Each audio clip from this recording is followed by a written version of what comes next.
کوئی ایسی کوئی 2-3 چیزیں جیسے تیزی کی بات کریں؟ دیکھیں میں جو بات کروں گا مجھے کسی حدیث میں یہ نہیں ملتا کہ اسلام نے کسی چیز کو منع کیا. ابھی آپ نے شادی کی بات کی, ایک روایت میں تو یہ کہ حضور نے ایک نکاح سفر میں بھی کیا.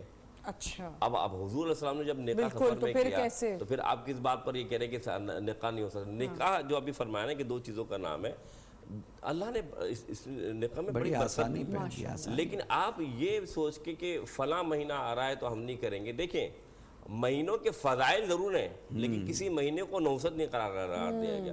آپ جیسے 4 حرمت والے بھی آپ ان 4 حرمت والے میں رکھتے ہیں اس وجہ سے کہ برکت ہو جائے. یاد رکھیے گا آپ کی نیت, انما الاعمال بالنیات, اعمال کا دارومدار نیت پر ہوتا ہے. میں کہوں کھڑکی کھلی ہوئی, کس لیے کھلی کہ ہوا آ رہی ہے, لیکن میں یہ نیت کر لوں کہ اذان کی آواز آئے گی تو ہوا تو خود بخود آئے گی, اذان کی آواز سے مجھے ثواب مل گیا. سو آپ کی نیت پہ ڈیپینڈ کرتا ہے نا کہ آپ نیت کیا کر رہے ہیں. اگر آپ سفر میں سوچ رہے ہیں کہ نہیں مجھ پہ مصیبت آنی ہے تو وہ تو آنی ہے, پھر آپ نے سوچ لیا, نیگیٹو سوچ لیا. اور آپ دیکھیں اللہ تعالیٰ پر یقین کامل کیا ہے, یہی تو یقین کامل ہے کہ چاہے مصیبت ہو چاہے بھلائی ہو اچھائی ہو, جو کچھ من جانب اللہ ہے. اب آپ اس میں کیا کریں کہ میں بات مکمل کر لوں کہ جب آپ اللہ کے سامنے کوئی بھی آپ کو ساتھ مسئلہ ہے تو آپ اللہ سے دوستی کریں نا, اللہ تعالیٰ سے دعا کریں, یا اللہ ان معاملات کو میرے حل فرما. حضور اکرم صلی اللہ علیہ وسلم فرماتے ہیں جب کوئی مسلمان مومن ایک دعا ہے, مثال طور پہ ایک دعا کر لیتا ہے, دعا کیا ہے, بسم اللہ الذی لا یضر مع اسمہ شیء فی الارض ولا فی السماء وهو السمیع العلیم. فرمایا جو شخص یہ 3 مرتبہ پڑھ لے دن اور رات میں جو بھی ناگہانی آفات آنے اللہ سے بچا لیتا ہے. تو ہم اللہ تعالیٰ کی طرف رجوع تو کریں. ہم یہ سوچتے ہیں کہ مصیبت آ جائے گی, یہ کیوں نہیں سوچتے کہ جو مصیبت ہے یا اچھائی وہ کس کی طرف جانب اللہ ہے.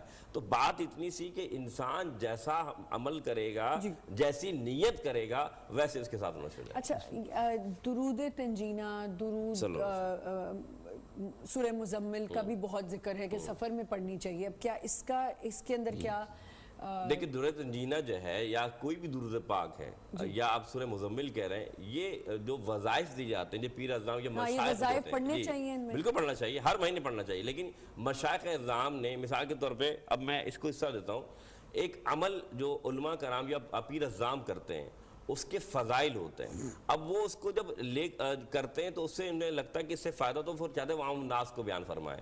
مثال کے طور پہ اگر مفتی قبلہ کا جو نمبر ہے پورا نمبر میں لکھوں اور آخر میں جو 8 یا 7 آنا اس کے بجائے 0 لگا دوں تو کیا ان تک وہ ڈائل جو ہے کنیکٹ کرے گا؟ نہیں کرے گا. سارے نمبر وہی ہے, سب کچھ کر رہا ہوں. وجہ یہی ہے کہ جب کوئی پریکٹس کرتا ہے جو مشائخ یا کوئی پیر اعظام, اور وہ دیکھتے ہیں کہ اس وظیفے سے اس معاملے میں اس راہ میں کامیابی حاصل ہوئی ہے, تو پھر کیا ہوتا ہے, تو وہ کہتے ہیں کہ میں اپنے مریدین کو یا دیگر کو. لیکن سورہ مزمل ہو, درود تنجینہ ہو یا کوئی بھی ایسا جو قرآن و حدیث کی روشنی میں ثابت ہے, آپ ہر مہینے کریں, ہر لمحے کریں, آپ کو فائدہ حاصل ہوگا. لیکن میں ایک بات بتا دوں, دیکھیں یاد رکھیے گا, میں پھر دوبارہ وہی آتا ہوں کہ یہ جو مہینہ ہے جسے لوگ کہتے ہیں کہ اگر فرض کر رہے ہیں کہ لوگوں کے ذہن غالب میں یہ ہے, جس ظن غالب جسے کہتے ہیں کہ بھائی ہمارے لیے مصیبت آنے والی ہے, ہماری پریشانی آنے والی ہے, تو اس کا سب سے بہترین علاج کیا ہے؟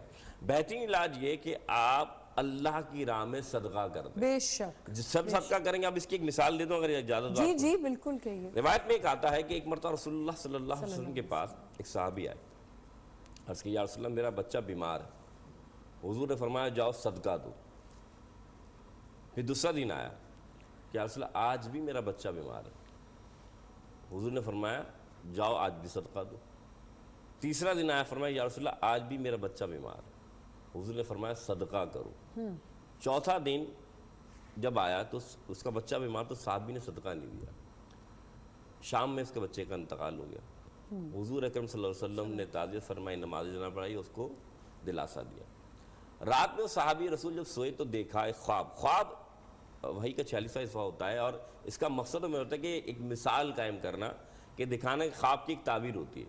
تو انہوں نے خواب دیکھا ایک جن ہے, اس کے 4 منہ, 4 منہ, 3 منہ میں وہ گوشت جو صدقہ کیا ہوا ہے اور ایک منہ میں وہ بچہ ہے جو دیکھا. اب صبح فجر کی نماز میں حضور کی بارگاہ میں پہنچے, یا رسول اللہ میں نے ایسا خواب دیکھا, اس کی تعبیر کیا ہے؟